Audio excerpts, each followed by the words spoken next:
Masih bersama saya Budiman Tanrejo di Satu Meja The Forum. Anda bisa mengikuti topik ini di kompas.id dengan cara memindai barcode yang ada di layar kaca Anda. Saya kembali kepada Usman Hamid. Usman, apakah Amnesty International mempunyai data korban-korban dari Undang-Undang ITE? Ada. Amnesty International bekerjasama dengan SafeNet itu mencatat, merekam kasus-kasus yang berkaitan dengan kemerdekaan berekspresi dan kemerdekaan berpendapat yang dikenakan pasal-pasal Undang-Undang ITE, khususnya Berapa banyak? pencemaran nama baik. Bagaimana? Berapa banyak? Kalau di era Pak SBY itu ada 74 kasus selama masa jabatan kedua 2009 sampai 2014. Oke. Kalau di masa Pak Jokowi itu selama 5 tahun pertama itu 233 kasus. Jadi meningkat tajam. Meningkat tajam. Lalu kalau ditambah setahun terakhir itu totalnya 241 orang yang dikriminalisasi berdasarkan Undang-Undang ITE. Antara itu semua ada 82 kasus diantaranya yang dituduh menghina Presiden, meskipun pasal penghinaan Presiden sebenarnya sudah tidak ada di dalam hukum pidana. Begitu Mas Budiman. Data-data itu menunjukkan bahwa memang polisi lebih aktif untuk kemudian menjerat dengan Undang-Undang ITE atau gimana? Tampaknya sulit dipungkiri bahwa polisi bersikap berlebihan di dalam melindungi nama baik Presiden. Ada istilah yang kami sebut sebagai overprotective terhadap Presiden. Dan ini mungkin juga karena semacam kedekatan Polri dengan Presiden yang seharusnya berjarak. Dalam sudut pandang kepolisian yang demokratis, mestinya ada keseimbangan posisi polisi yang independen dari kepentingan partisan pemerintah yang berkuasa dengan kepentingan masyarakat. Tetapi tugas utama polisi sebenarnya melindungi dan mengayomi masyarakat. Gitu. Nah, yang sekarang terjadi lebih banyak lebih banyak melindungi dan mengayomi pemerintah yang berkuasa. Itu yang terlihat dari data gitu. Jadi baik. Saya akan konfirmasi ke Mbak Dhani, tapi saya akan ke Burhanuddin Muhtadi terlebih dahulu. Burhan, jadi secara politik sebetulnya, kalau memang ada restriksi atau kemudian upaya-upaya menghalangi kebebasan menyampaikan pendapat, apa sih dampaknya bagi bangsa ini sendiri?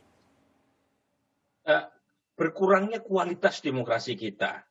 Itu dampak paling luar biasa. Kalau misalnya kemerdekaan berpendapat itu direpresi. Karena bagaimanapun demokrasi bukan sekedar nyoblos sekali dalam 5 tahun, ya, tetapi mengencourage masyarakat untuk ikut memikirkan bagaimana negara, bagaimana pemerintah membangun, bagaimana mereka bisa ikut berkontribusi. Ya, itu ya kerugian luar biasa kalau misalnya masyarakat tidak dilibatkan dalam proses demokrasi partisipatoris. Yang rugi siapa, Burhan? Kita semua, gitu ya. Kita semua. Jadi kalau misalnya masyarakat direpresi, itu justru memendam persoalan di bawah telapak meja, tidak menyelesaikan sama sekali. Dia bisa meledak menjadi sumber persoalan instabilitas politik yang merugikan semuanya, termasuk pemerintah, termasuk masyarakat itu sendiri. Menjadi meledak atau menjadi apatis, terserahlah. Bisa dua-duanya. Makanya saya selalu mengatakan dengan mengutip Abraham Maslow, terutama negara, ya, aparat negara yang memegang senjata, termasuk mereka yang memegang kebijakan, itu jangan terus-menerus ya mengandalkan palu. Ya. If all you have is hammer, everything look like a nail. Jika yang kamu punya hanya palu, apapun kayaknya terlihat seperti paku, jadi pengennya malu terus. Jadi pakai pendekatan yang lebih manusiawi, dengarkan apa pendapat publik. Ya. Mereka yang anti terhadap penguasa, saya kira juga punya niat dan keinginan yang sama untuk mencintai bangsanya. Cuma caranya yang berbeda. Baik. Itu yang menurut saya perlu diajak sehingga mereka tidak apatis atau bahkan melakukan cara-cara yang tidak kita inginkan bersama. Baik. Saya ke Mbak Jaleswari Pramodawardhani. Mbak Dhani, tadi Burhan mengatakan mbok didengarkan, mbok kemudian didialogkan. Ini kan sebenarnya ciri dari Presiden Jokowi ya. Presiden Jokowi waktu debat Capres mengatakan bahwa demokrasi itu adalah mendengarkan suara rakyat dan kemudian melaksanakan kehendak dari rakyat gitu loh. Tapi sekarang ada kesenjangan gitu ada represi terhadap orang-orang berpendapat. Apakah memang gaya kepemimpinan yang kemudian berubah karena memang politik formalnya begitu kuat? Iya, Mas, saya rasa tadi yang disebutkan bahwa ada beberapa aparat keamanannya yang melakukan tindakan-tindakan represif. Ya, mungkin dalam hal ini kita akui pasti ada beberapa hal yang seperti itu. Tetapi, Mas, saya rasa membandingkan bahwa di masa Pak SBY 74, di masa Pak Jokowi 200 sekian tanpa dianalisis lebih lanjut kenapa ini persoalannya, ini juga nggak fair juga gitu. Ya, kenapa menurut Mbak Dhani? Ya, pertama kita tidak pernah membayangkan 6 tahun terakhir ini bagaimana teknologi informasi, bagaimana medsos itu begitu dikdaya dan bagaimana sisa-sisa politik pilkada, politik pilpres itu membuat masyarakat kita ini terbelah, Mas. Bukan udah selesai, Mbak Dhani, dengan Pak Prabowo jadi Menhan? Saya rasa kita melihat konkret di Twitter kita, di medsos kita, Mas, itu pertempuran antara pendukung itu masih ada. Dan itu seorang saling melaporkan itu juga banyak. Artinya ketika orang melaporkan dan kemudian disampaikan ke polisi, dan itu kan kemudian proses itu berlangsung gitu. Dan saya rasa Mas Usmani kan juga teman saya juga gitu. Kita juga teman beda posisi gitu ya?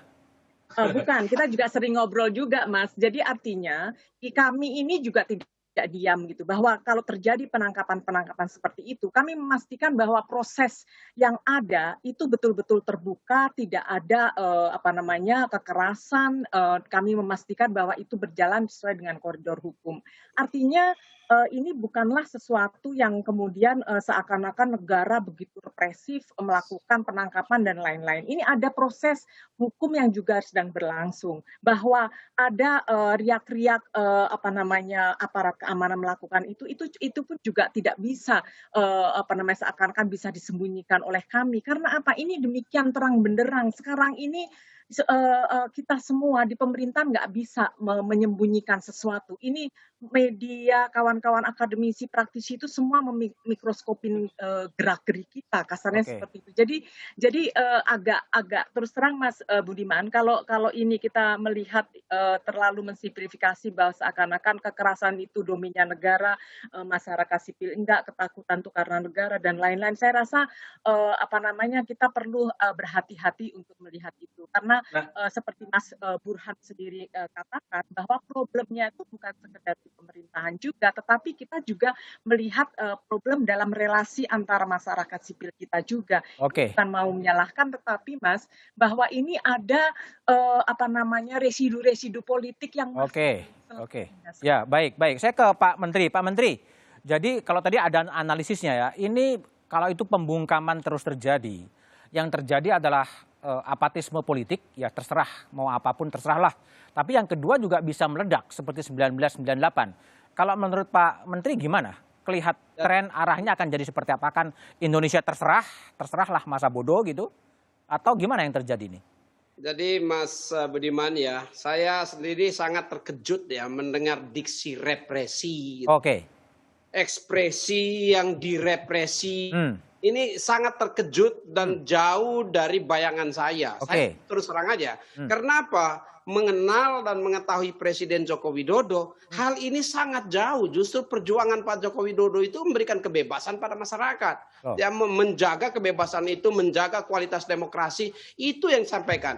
Bahwa aparat melaksanakan, kepolisian secara khusus ya, melaksanakan tugas-tugasnya Kamtibmas, memang fungsi utamanya menjaga ketertiban masyarakat. Ada banyak masyarakat yang membutuhkan ketertiban, tapi ada ruang ekspresi pendapat juga diberikan. Nah, pada saat ruang ekspresi pendapat ini diberikan, ya, disinilah yang harus masyarakat juga menjaga agar tidak mengganggu hak-hak masyarakat yang lain dan tidak dengan cara-cara yang justru merusak dan merugikan seperti misalnya tindakan anarkis. Nah, pada saat Kamtibmas, kepolisian mengambil langkah-langkah pencegahan dan penindakan terhadap aksi-aksi yang anarkis, itulah yang diharapkan oleh masyarakat dan itu tugas kepolisian. Dan Pak Joko Widodo ingin sekali menjaga hak masyarakat itu terjaga dengan baik. Beliau seorang demokrat ulung lah, yang betul-betul menjaga demokrasi, itu bahagian dari reputasi. Dan Pak Joko Widodo justru tampil sebagai pemimpin di ruang dan alam demokrasi kita. Dan itu menjadi perhatian dan dijaga sungguh-sungguh. Dan saya sangat terkejut, Mas, pada saat apabila ada masyarakat yang berkesan represi hanya dengan beberapa contoh, di mana contoh-contoh itu justru ya harus dicegah agar tidak terjadi anarki. Memang menjadi tugasnya Kamtipmas. Baik, Pak Menteri, saya akan tanyakan kepada Usman Hamid. Kalau tren dan pola seperti ini yang terjadi ini akan jadi seperti apa? Akan semakin demokratis atau akan semakin menjadi tirani atau jadi seperti apa? Tapi jawaban Usman setelah jeda berikut ini.